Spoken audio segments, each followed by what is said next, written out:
Pinibig ng Diyos ang buong sigla ng buong buong. Kung kaya't ang usap,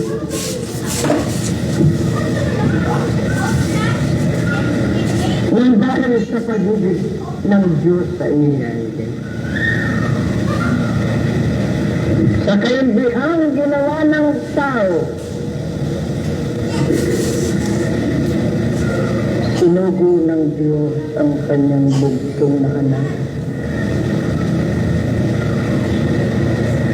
Ibigay ang kanyang bugtong na anak upang maging unang buhay na halimbawa na dapat sundan ng bawat taong nabubuhay sa daigdig.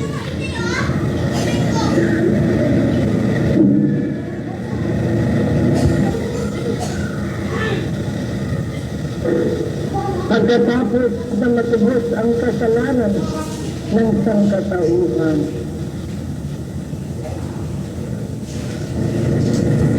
kasalanan na naman ang isinubli ng tao.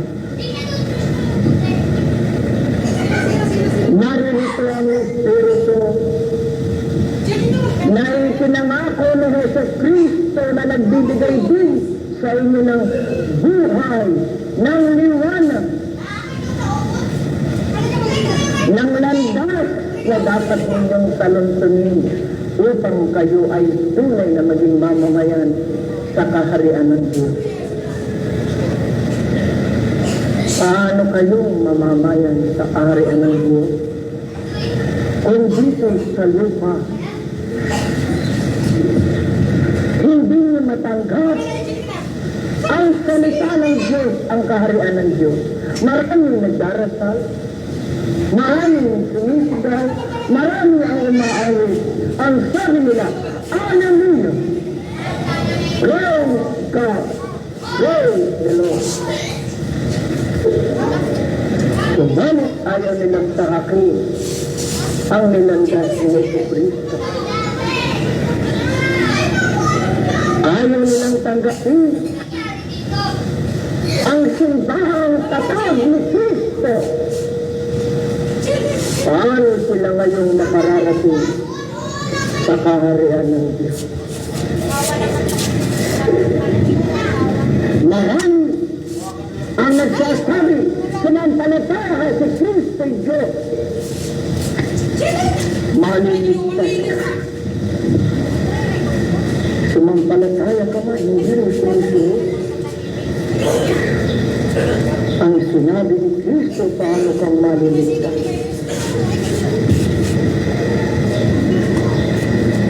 Tama ba mo ito? Kaya pinirika ko tayo.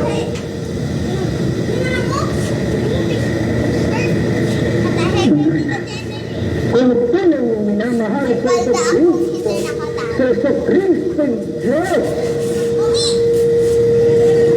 na nagkatawang tao, ipinakita ang pag-ibig sa mundo. Kung ibig ninyo, pinahalagahan ninyo ang kanyang pagpapakasakit, bakit kayo'y humahanap pa ng iglesyang kaligtasan ninyo? Walang iglesyang magliligtas sa inyo. The salvation comes from your repentance and total submission to God.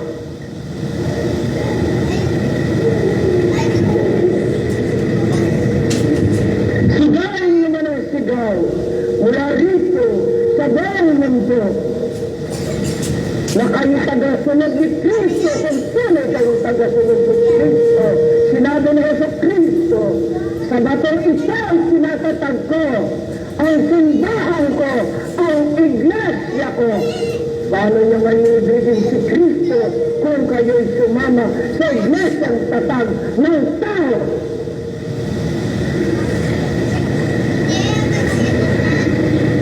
Ang iglesyang tunay na nagbibigay ng biyayang walang hanggan ay ang iglesyang tatag ng Diyos. Hindi pinatag ng tao. Yun ang justisan na dapat katakutan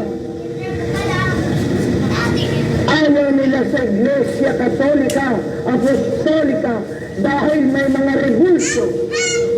Kayo man na halimbawa rin ang binigay ng Diyos. Binigyan ng katalinuhan ng tao, mga fotografo, bigyan kayo ng mga litrato. Yung ba kayo? Yun ay larawan.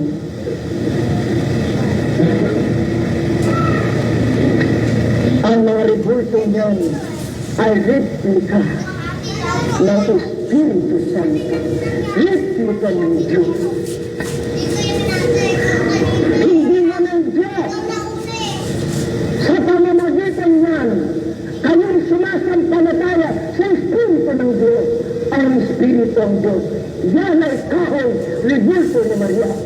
Rebulso ni Cristo, rebulso ko. Subalit hindi yun ang Diyos. Yun ay rebulso. Lahat, dapat ipinakikita rin sa inyo. Sa inyong pananampalataya, sa inyong pagsisisi, sa pamamagitan ng larawan na yan. Buhay ninyo nakikita si Maria. Buhay ninyo nakikita ang Diyos. Sapagkat yun ang inyong pananampalataya. Kaya winilita ko ako ang Espiritu Santo sa mong palad. Ang aaglahit babasag sa larawan ng Diyos. Malaya kayong gawin niya. Subalit ang kahatulan ay sa Diyos. Anong kasalanan ng mga rebulso niya? Dapat wag niyong kalilimutan. Nakakalambas ko mo. Natutulog ka. Ito'y baston. Sampalatayanan ninyo ang baston itong naririto ang Diyos. Madadama ninyo ang pag-ibig ng Diyos. Ito'y baston. Kapirasong kahoy. Sumampalataya kayo. May sikasangkata ng Diyos. Narito ang pag-ibig ng Diyos. Nadadama ninyo ang Diyos. Subalit ay kahoy. Kayo ginagamit ng mga basto, mga sitro. Hindi ba nagaganap na sa pananampalataya ninyo yun ay may biyaya, may grasya, sumakit ang tiyan ng kasama ninyo, nilagay niyo sa tiyan, gumaling sa Makati. Naroon ang kapangyarihan at pag-ibig ng Diyos dahil sa pananampalataya ninyo. Ang sumira sa pananampalataya na yan ng kanyang kapwa-tao mananagot sa akin sapagkat ako'y nagbigay ng buhay sa iyo. Hindi itong katawan. Ako ang Espiritu ngayon na nakapaloob sa luklukan ito ang nagsasalita sa inyo. Ikukwento na naman ninyo sa mga pari niyo. Sabi ni Sister Bill, ang katawan ay luklukan ko. Kung wala si Maria, hindi nagkatawang tao si Jesus. Kung wala ang gagawin ito, hindi ko kayo nabigyan ng biyaya. Sapagkat ako yung Espiritu.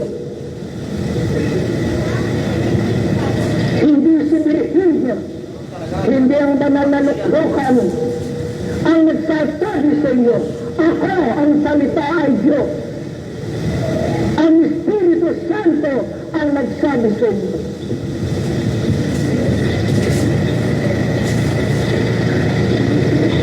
Kaya kung iniibig ninyo ang Diyos, ang pananampalataya ng kapwa ninyo, ikagalang ninyo.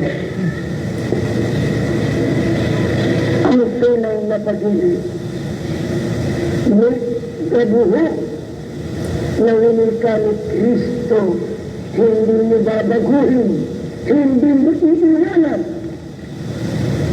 Yan ang tunay na umiibig sa Diyos. Sa lahat ng tao, na binagang ko o hindi, ang winimika ko sa iyo. Mapapalad ang tunay na sasampalataya at paluloob sa kaharian ng Diyos sa ibabaw ng lupa. Datapot kayo man ay sumakot sa bubong ko, kung ang ginagawa naman ninyo'y mali at makasalanan kayo, hindi rin kayo maliligtas. Kaya ang tunay ninyong kaligtasan, the real salvation, is because you cleanse your soul. Ibinigay niyo sa Diyos ng buong buo. Kaya ako rin naman ang maghahari sa inyo. Ibibigay ko ang pangangailangan niyo. Mga apo, hindi ako nakapapalit sa banal na lupa sapagkat may transaksyon ako. Hindi ako makapaglingkod sapagkat may bisita ako. Kung iniibig niyo ko, ingkong muna, 10 bisita darating sa iyo pagkatapos, 10 transaksyon ibibigay ko sa iyo. Kaya Diyos muna ang unahin niyo sapagkat araw-araw Diyos ang nagbibigay sa inyo ng buhay. Wala akong hinihinging kabayaran sa lahat ng biyaya. Ipinagkaloob ko sa iyo, pinagkakaloob pa. Kung hindi, huwag kayong magkasala. Sapagkat makasalanan kayo, pinagkatiwalaan ko kayo. Kayo ang naging tunay na sangkap ng aking katawang mistiko. Sa pagiging sangkap kayo ng aking katawang mistiko, ipinag-heli ko kayo. Inaalagaan ko kayo. Binubuyan ko kayo sa aking pag-ibig, sa aking mga braso.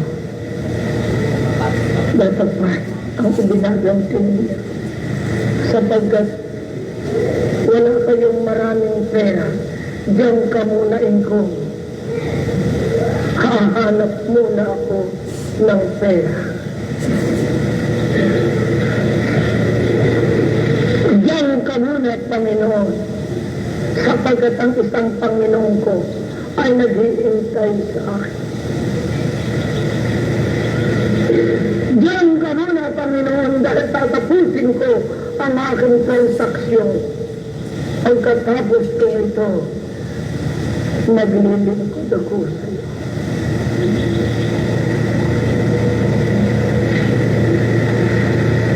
Ako ba sinabi ko sa iyo, putlin mo ang buhay mo, kunin mo ang puso mo, ibigay mo sa akin.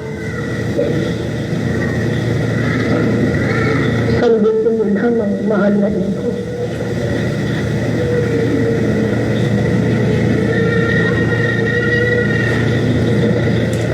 Kailangan ko po ito. Ibinibigay ko sa iyo.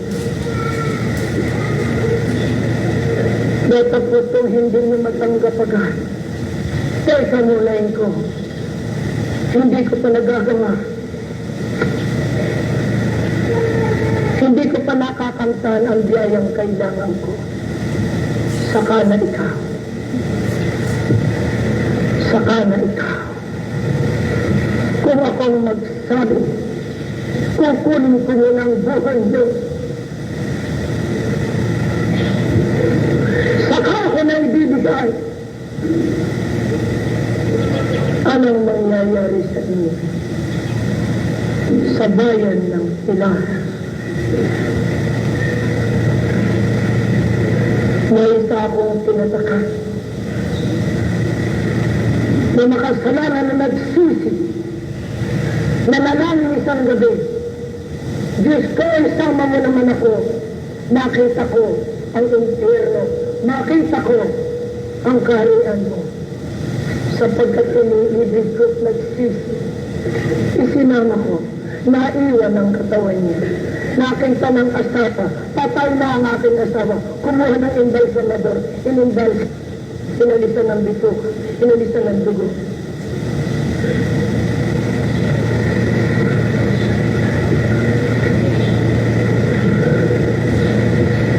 Kaya yun ay laging dumarating at naghihinanakit.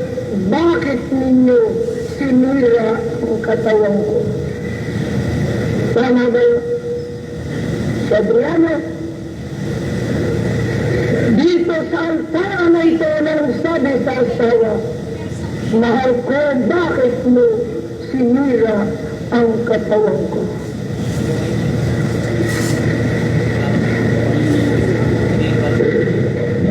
Kaya ang aking inimika sa lahat ng taong nabubuhay sa daigdig, bago kayo gumawa ng anumang bagay,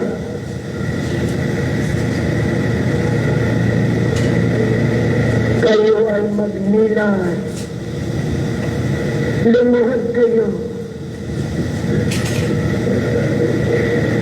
Sa akin kayo magsuplika.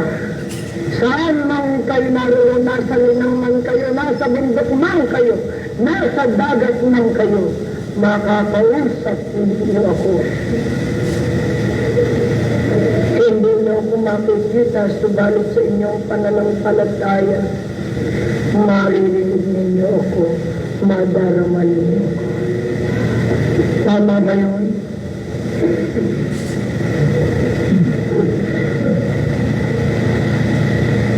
Sapagkat kung kaya ako naririto,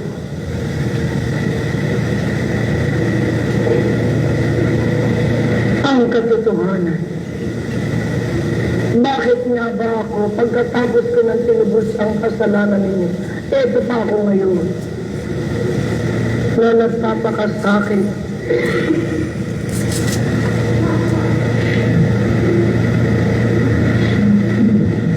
Tapos na kayong natubos, ang sabi ng mga fundamentalist, tapos na raw nagpakasakit si Kristo.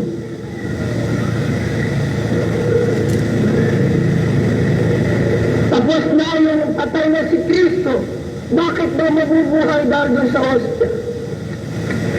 Saan daw lalagay yung katawan ni Kristo doon? Pinapakarami daw pala katawan ni Kristo.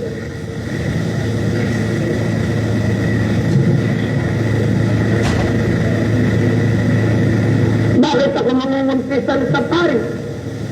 Yun ay tao rin katulad ko.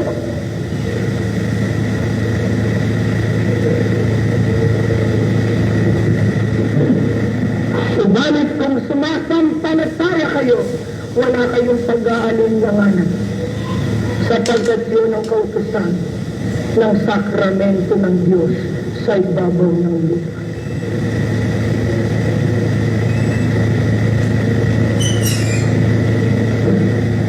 Bakit ako naririto?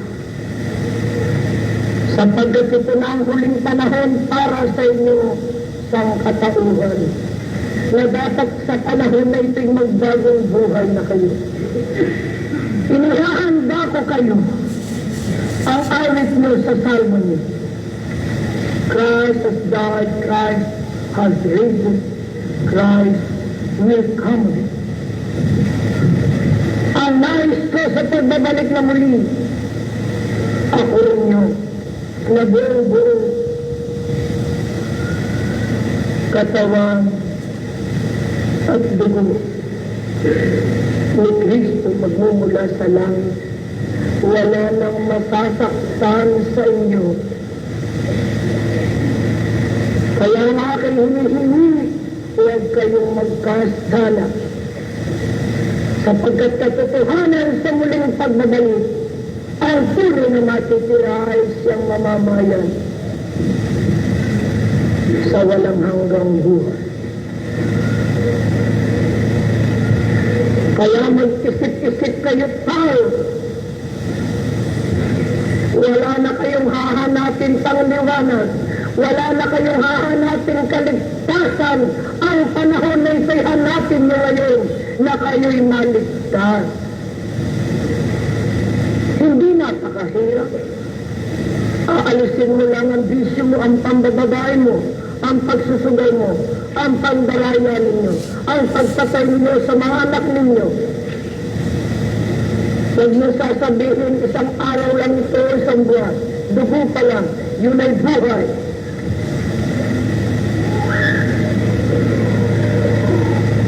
Sapagkat kapag hindi nyo pa yan napagsisihan at dumating ang muling pagbabalik,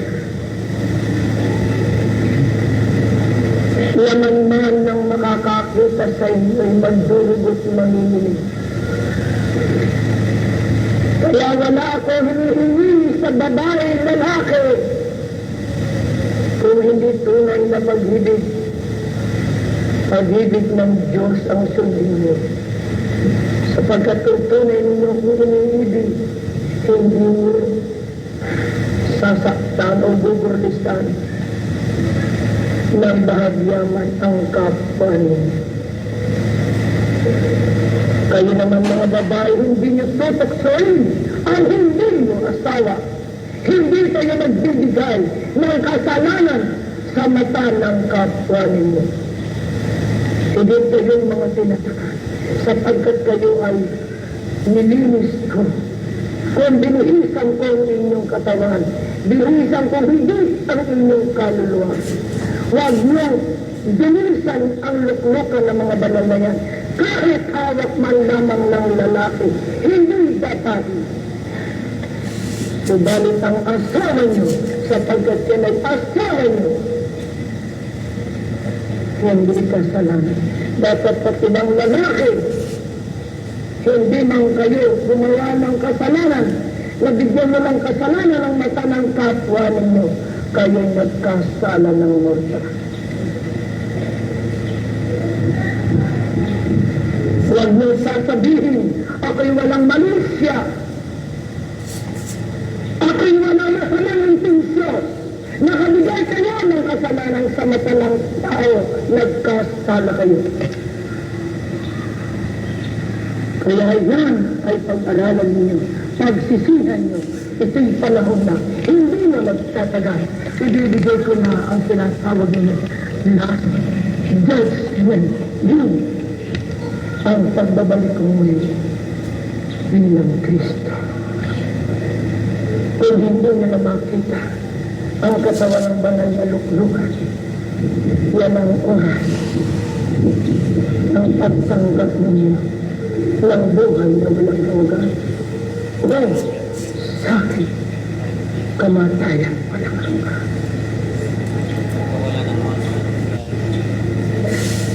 Kaya ang maririnig nyo palagi sa akin ay paghahanda ang nais ko.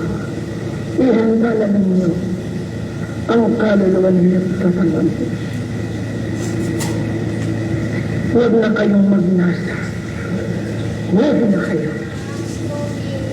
Sapagkat kung kayong tunay na susunod sa winig, bibigyan ko kayo ng kabusukan. Gagawa kayo kasama niyo ako.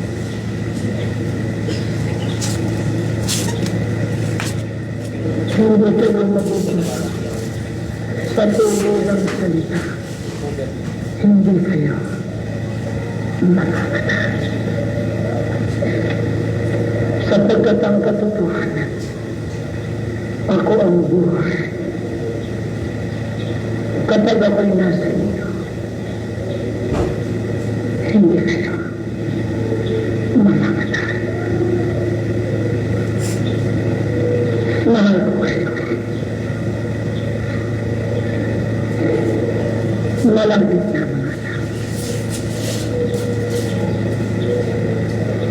Naglalakbay ang banal na luklukan. Sapagkat panahon na ang buong lupa ng sangkatauhan ay malaganapan ko ng salita. Kung walang banal na luklukan, hindi ako maririnig ng tao. Sapagkat kayong lahat ay magkakapatid kay Kristo Jesus, hindi naman kayong dapat Nagbiyayang walang kung dumating ang panahon na hindi nyo na maabot at makita ang banal na luklukan, yan ang tunay na katarungan. Yan ang tunay na kahukuman sa bawat isa sa iyo. Kaya nga kayo hinihingi ngayon, kung wala man ang katawan ko, narito ako. Kayong lahat ng kulyo mo, magsakripisyo kayo sa bagong Jerusalem, sapagkat kayo ang mamamayan ng bagong Jerusalem. Hahanapin ng buong mundo ang bagong Jerusalem. Dito sa tuktok na ito, dito ko kayo nililim kung kaya itong tunay na pintuan ng aking kaharian. Ang ayaw dumaan sa pintuan ito, hindi tatanggapin ni Pedro, ay ng baitang man lamang naghanda ng patong sa aking tayo. Kaya ipakita ninyo sa akin, kahit palawit ng pagkatayin Rabia, ibibigay ko sa iyong biyaya ninyo.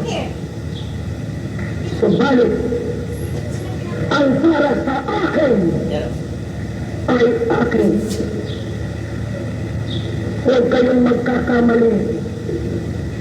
Nilago na ng kabuhot ang banal na luklukan. Sapagkat masasawi kayo, hindi nyo tatanggapin ang biyaya niyo. Sa lahat ng tao ang linilita ko, hindi sa aking mga tinatakan. Pahalagahan ninyo at mahalin ninyo ang luklukan ko, sapagkat siya rin katawan din niya ang nagbibigay ng kahukuman sa lahat ng tao. Ngayon napasalag pa kayo, nahahawakan niyo pa ang katawang ito sa mga apostolis ko na may abilities.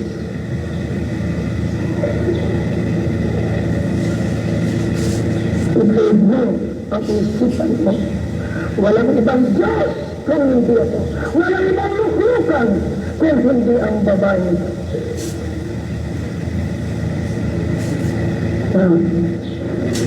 Iniibig ko kayo. Inihahanda ko kayo.